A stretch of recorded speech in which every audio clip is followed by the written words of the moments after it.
Kasi, may nagsasabi, may nagchat sa akin, kailangan ko daw mag-live, mag-explain for what reason.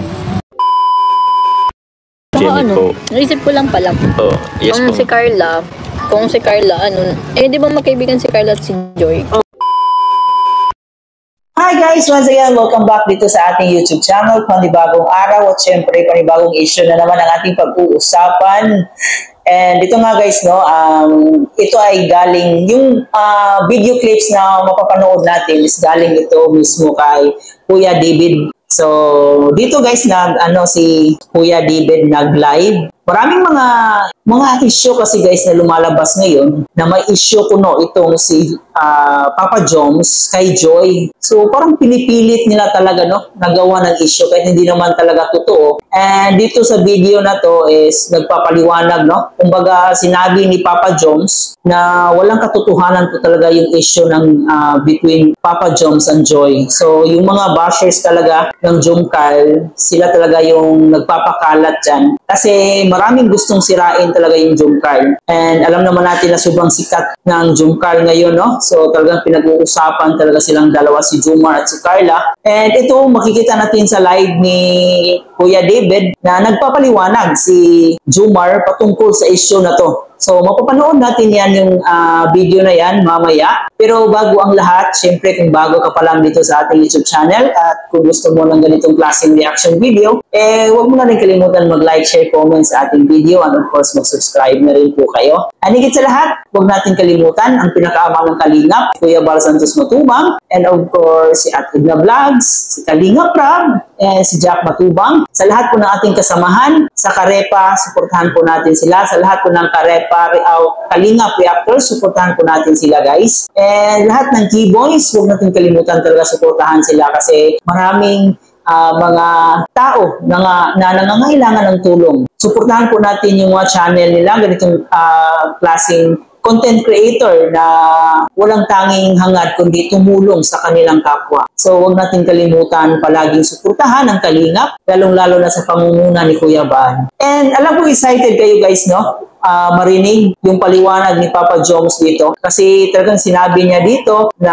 walang katotohanan yung issue na yan. Kaya naman, panoorin muna natin to. Hey! Taba ako dito Ano bang ko? Opo. Actually, I don't need to explain naman myself. Kasi, may nagsasabi, may nagchat sa akin, kailangan ko daw mag-live, mag-explain for what reason. Kasi takal naman na po yung issue na yan. Bro, wala ba siya natawa sa'yo, bro? Wala yata. Pre, sa 100 na sa dami-dami mong magandang ginawa, sa isang fake news, sisirain lang bigla. Parang wala na siya. Saka nasa isang community kayo. Oo, nasa isang community. At hindi po malayo magkaano kasi beneficiary sila. Kami naman po ay K-Boys. So pwede kaming mag-mission on K-Boys sa kanila. Depende pag ni Kalingap para. May pala Hindi ko kailangan. Kaya nga hindi naman lang. Galit si Tita Samantha. Hindi ko naman kailangan mag... You're not a Jomcar fan. Deep your mouth. Mga bashers lang kayo. Kami nagmamahal kay Jomcar. Thank you po. Thank you po. Nanoksan si Carla kumbaga. Thank you po. Kuya Ian, gawa naman ng spoken poetry ang Jomcar.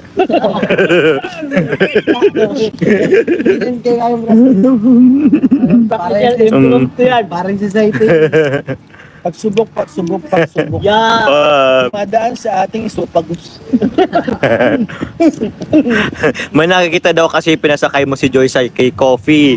Kasi kahit saan na ba yun? Hindi po nga nakakasakay dun Kaya nga Kayo puro kayo Joy Mubash na akong mababash.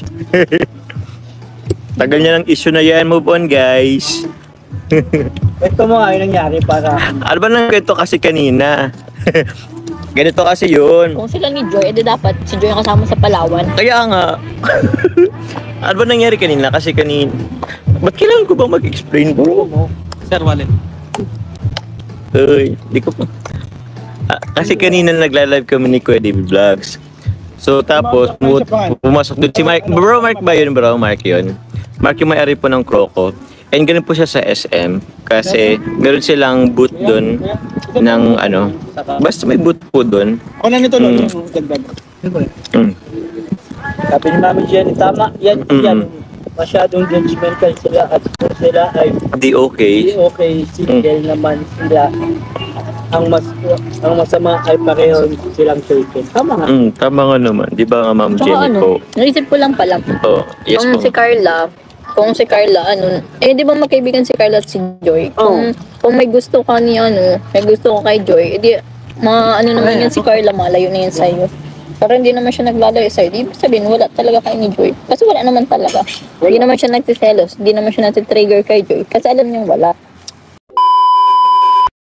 So narinig na natin guys mula mismo kay Kuya Jomar na mga issue na to is wala talagang katotohanan and pilit lang silang sinisira ng mga bashers nila. So alam naman natin guys pag sa social media, kunting kimbot mo lang, kahit kunting lang, makikita lang kayong dalawa na nag-uusap, issue na agad. So may mga tao din kasing ganyan pala issue sa buhay and siguro masaya sila pag may taong kanilang nasisira. Doon siguro yung kaligayahan nila. So, wag na lang natin wag na lang natin i-acknowledge yung mga ganong klaseng gawain, yung paninira ng ibang tao. Sa mga taong palaging gumagawa ng issue patungkol sa Jomcar, so itigil niyo na po yan kasi hindi kayo magtatagumpay. At alam naman natin na marami talagang nagmamahal sa Jomcar, maraming sumusuporta. So, bakit hindi na lang natin suportahan yung magiging takbo ng kanilang relasyon at abangan na lang natin yung susunod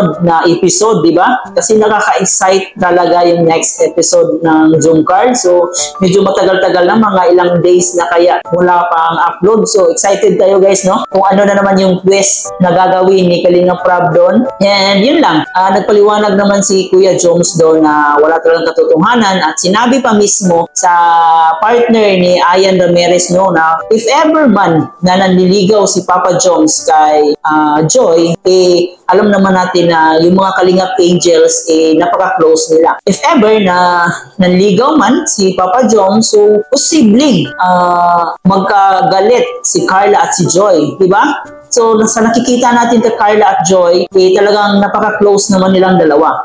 So, it means talaga na walang katotohanan yung issue. So, ito'y invento lang, gawa-gawa ng mga bashers ng Jomcar. So, sana'y naliwanagan po lahat ng ating viewers, So, sa mga nag-aalala dyan patungkol sa issue ni Jomar at ni Joy, so itigil na po natin yan kasi hindi yan, walang katotohanan yan. So, ayan lang guys, maraming salamat sa inyong panonood dito sa ating reaction video. Sana'y nag-enjoy kayo. Syempre, huwag niyong kalimutan mag-like, share, comment sa ating video. And of course, mag-subscribe na rin po kayo. Muli po, thank you for watching.